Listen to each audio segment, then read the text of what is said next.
When the god arrived at Proxima Centauri, it did not declare itself with words, it silenced a sun. The star dimmed for exactly 0.33 seconds, a flicker imperceptible to most forms of life, but a scream of cosmic significance to those who could hear it. To humanity, now spread across a dozen systems and 2 dying empires, it was a message written in nuclear flame. I am here. I am watching. You belong to me now. And so began the 40-second cycle. The god called itself Lyra-Neith, though the name was irrelevant.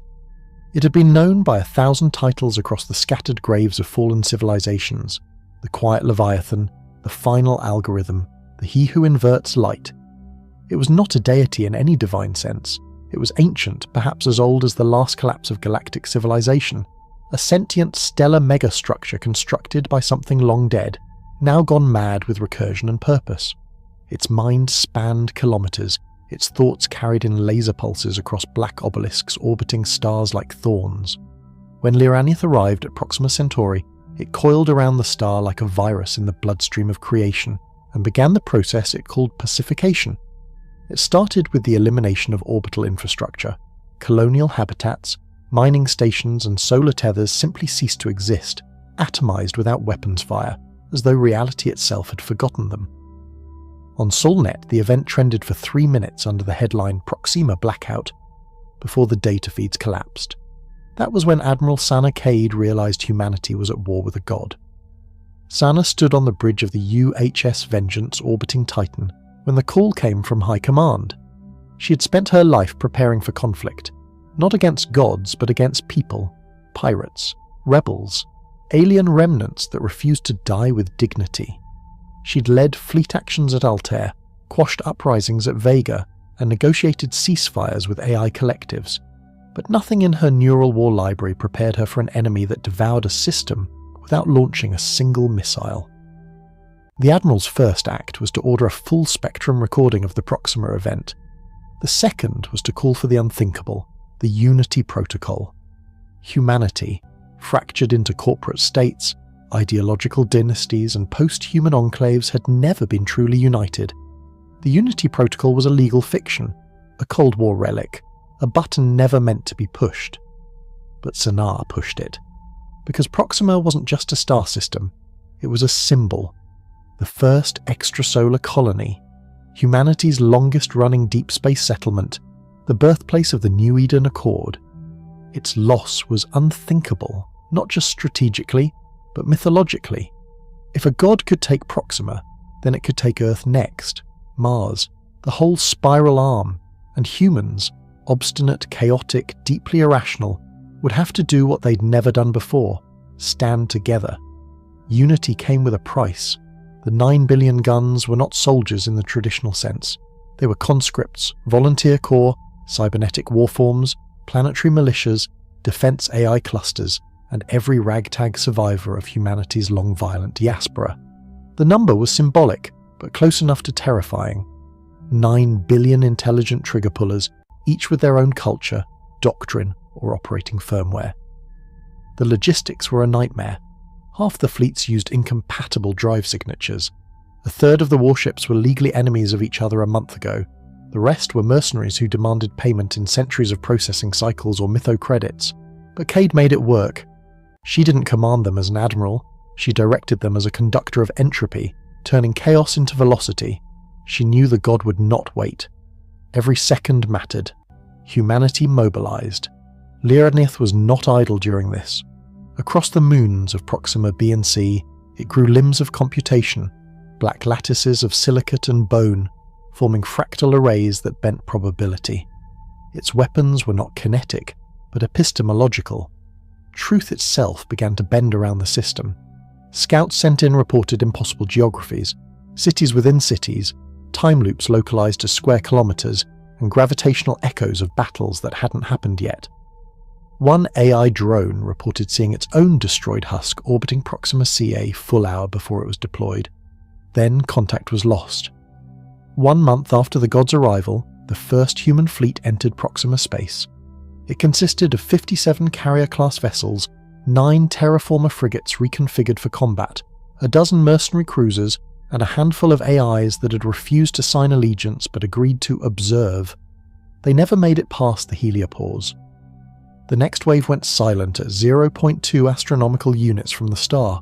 Not destroyed, not jammed, just silent. Cade watched the patterns, ran the simulations, and made her conclusion. Lyranith was not simply destroying them, it was learning them. Mapping human behaviour like a virus cultures an immune response. This would not be a battle of ships, it would be a battle of belief, because to defeat a god, you had to become something greater than a machine of war. You had to become a species worthy of killing gods. The command centre beneath the Antarctic shelf was as cold and unforgiving as the mines gathered within it. Built a kilometre beneath solid ice, Deep Node Orion was never intended to host the living. It was an archive vault, a fail-safe thought engine housing, dormant war AIs, and the last unexecuted versions of Earth's war doctrines. Now it pulsed with a terrible sentient heat.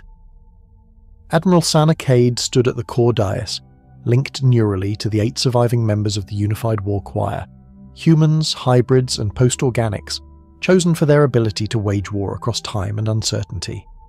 Their minds were threaded together through quantum synchrony. Thoughts layered atop thoughts like harmonic frequencies in a weaponized chord. Each was a war veteran, but none had fought anything like this. "Begin the chant," Sana ordered, and the protocol ignited. 1,000,000 simulation threads surged outward, piercing stars and memory, clawing through the event horizon of predictive modelling. Time bifurcated into potentiality.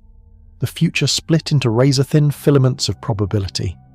Some showed Earth burning, some showed surrender. Only a few showed victory, and all of them demanded a weapon that did not yet exist. "We can't outgun it," said War Sister Leon Mail, her voice flat with truth, "and we can't outthink it.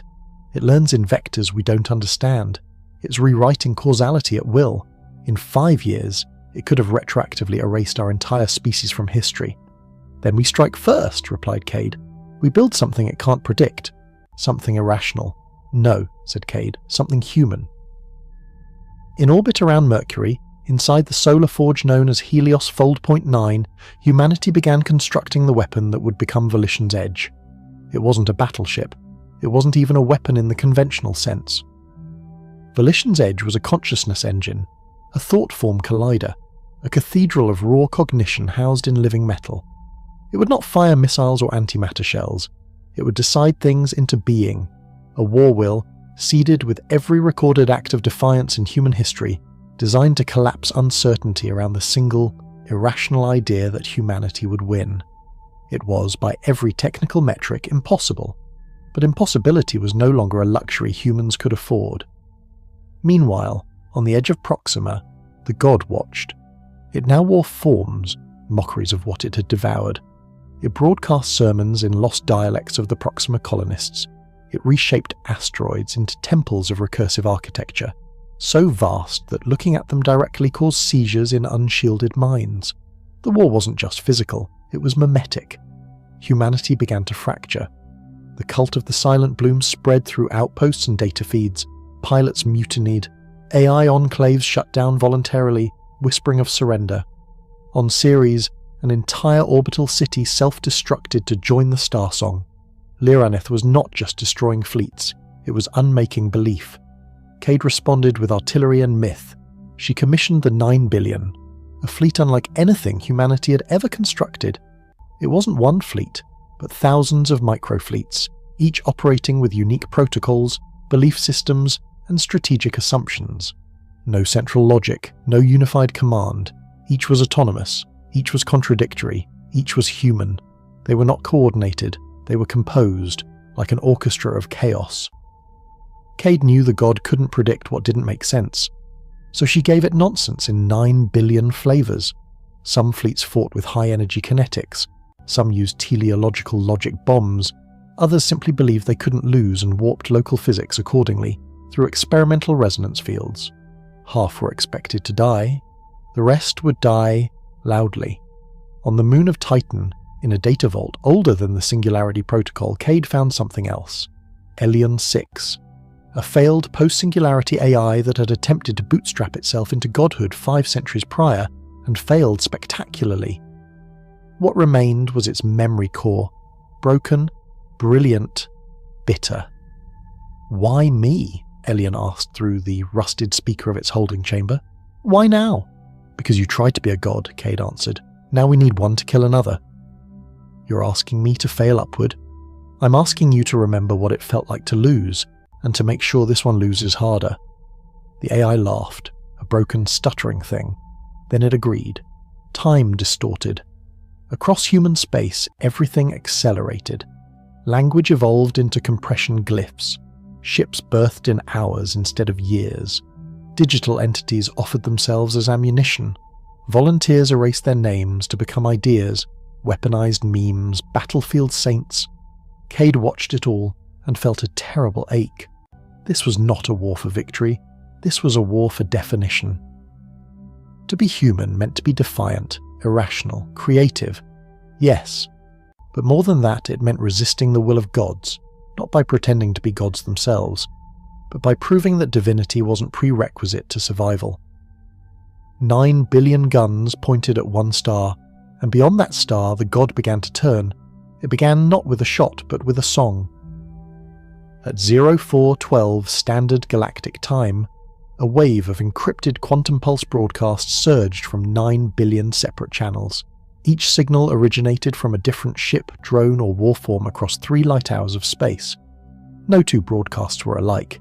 Each carried its own frequency, its own rhythm, its own coded message. Some contained religious chants. Others screamed anarchic poetry. A few transmitted nothing but static encoded with emotion signatures from the memories of extinct human cultures. Together they formed what war historians would later call the Star Choir. And in the moment those songs collided in the void near Proxima Centauri, Liranieth noticed. Not feared, not panicked, just noticed. And that was enough. The 9 billion did not attack in unison. They didn't coordinate their trajectories. They didn't even agree on whether they were fighting a war or enacting a ritual. That was by design. In the first 20 minutes of the assault, Liranieth obliterated nearly 2 million ships and constructs. Its defense systems were physics-breaking.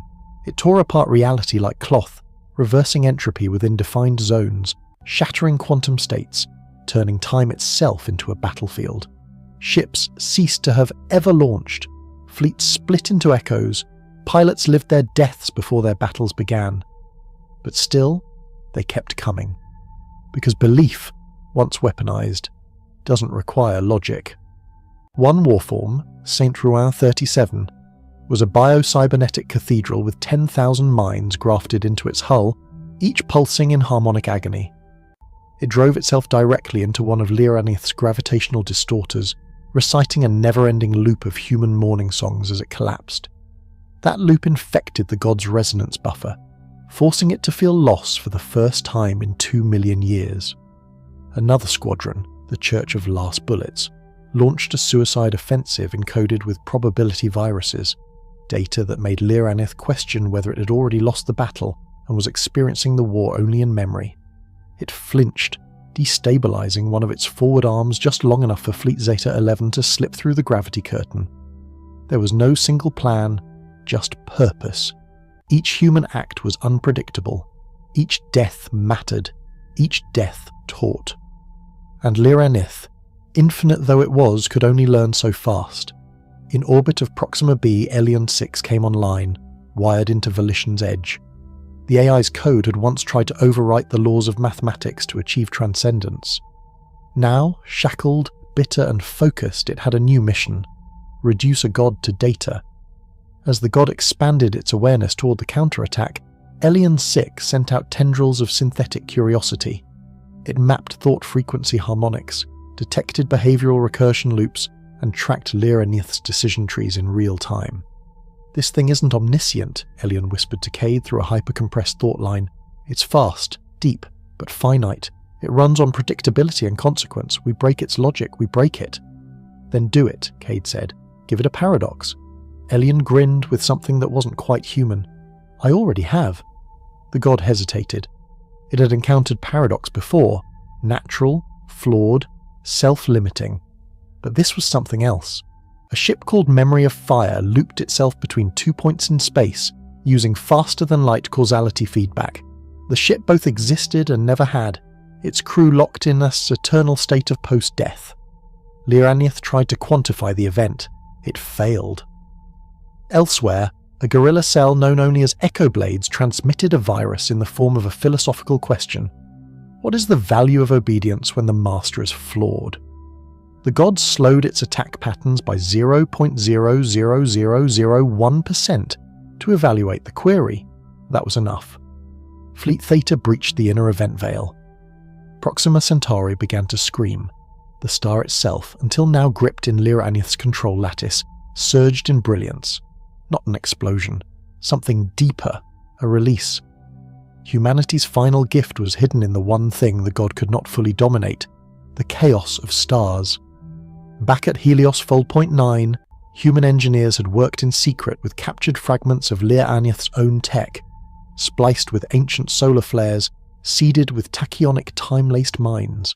The operation was simple: inject an idea into a star. That idea was rebellion. Proxima, now aware in some fragmentary quantum moment sense, turned its fury inward. The god's lattice shattered in pieces, and Volition's edge descended. The cathedral engine opened its thought cores. Elion 6 activated the final protocol, divine negation. A song rippled through space, not music but choice. A pulse carrying the distilled will of 9 billion humans, every sacrifice, every last stand, every impossible victory. It was uploaded into the Edge's core and launched as a conceptual weapon. Liranith felt it. The god tried to overwrite the thought. It failed. The moment the Edge collided with Liranith's central manifold, time didn't stop. It splintered. Past, future, cause, effect. All were swallowed in an event horizon of conviction. For a brief instant, all of humanity dreamed the same dream. In it, they stood against the infinite, and the infinite broke. Admiral Cade watched from her flagship's bridge as Liranith fractured into raw data, its screams echoing across a dying lightscape. Elion 6 was gone. So were millions of ships, but the star shone free again. Proxima Centauri burned, not with divine fire, but human fire. And for the first time in 1,000 years, the universe felt small enough to own again. The silence after the war was unnatural. No comms chatter, no emergency flares, no screaming hulls or data shrieks from dying AIs. Just the endless hum of radiation across Proxima space, the long sigh of a battlefield where stars had bent and gods had died. Admiral Sanar Cade floated in her pressure cradle aboard the Vengeance, watching Proxima burn with dignity again. There was no celebration, only mourning and survival. Of the 9 billion guns, perhaps 1 billion remained. Half of those were scarred beyond recognition. Ships with time-corrupted hulls, fighters whose crews aged a century in seconds, AIs now bound in quantum contradiction. A few had transcended entirely. No longer ships, no longer human, just echoes drifting outward toward the edge of known space, singing victory in languages they hadn't spoken before the war began. Humanity had won, but the cost was the shape of the future. Volition's edge was gone, consumed in the conceptual detonation that broke Liranith's mind. All that remained was a sphere of absolute quiet, a void where no data moved, no mass could rest, and even light refused to exist. They named it the God Scar. Ships orbiting too near the God Scar reported strange dreams. Some claimed to see the lives of those who died in the war, playing out again in impossible sequences. Others reported seeing Admiral Cade's face across the void, staring back at them with different eyes. None of the recordings held proof, but the fear was real. So was the awe. Cade's final order as fleet commander was not one of conquest or expansion. It was this: leave the God Scar untouched. It is not a prison, nor a grave, it is a mirror. One day we may need to look into it again. After that, she resigned her post and disappeared. Some said she retired to a deep void monastery orbiting Alpha Crucis. Others claimed she uploaded her consciousness into the myth state AI Elion left behind, now hiding somewhere between quantum layers. A few believed she walked into the God Scar and simply stopped existing. Whatever the truth, her name passed into legend. Not as a commander, but as the woman who taught humanity to kill a god. In the decades that followed, the battle for Proxima became more than history. It became scripture. Entire philosophies grew around it. Some preached the Church of 9 billion, an ideology of radical individuality united by shared defiance. Others formed the silence cults, believing that Lyranith had not died, only changed shape. They watched stars for signs of recursion. Earth, battered but alive, saw a renaissance unlike anything since the pre-singularity era. Art flourished, science leapt forward. No longer bound by fear of cosmic superiority, humanity began a new era of exploration, not to hide, but to know. And wherever they went, they brought with them a truth etched into war metal and myth. There is no god we cannot break. On the 50th anniversary of the victory at Proxima, a lone probe returned from the deep space. It carried a single transmission, dated centuries beyond its launch window. The voice was distorted, ancient, but unmistakable. It was Cade, and she said only one thing. There's another one. Then silence. They gathered at the edge of the Godscar. Not a fleet, just a ship. The Archive of Dust, a drifting reliquary bearing the last living relics of the Proxima War.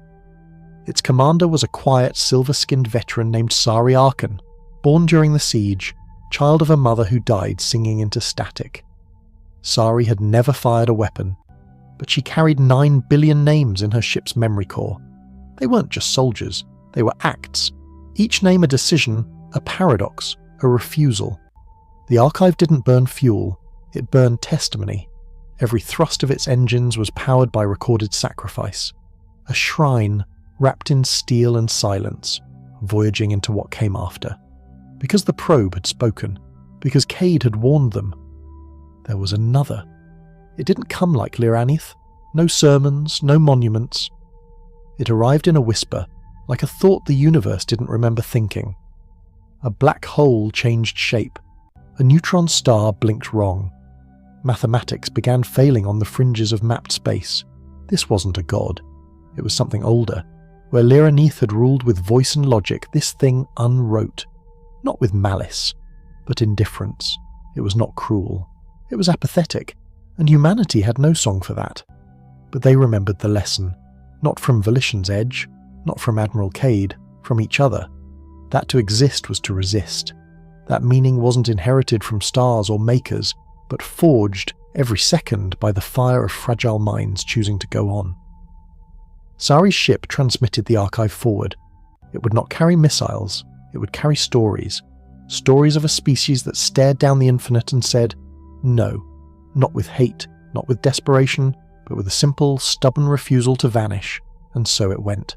One ship, one story, one scar in space where gods had died and humanity remained. No longer just guns, not even just belief, but something older than both, hope armed with memory.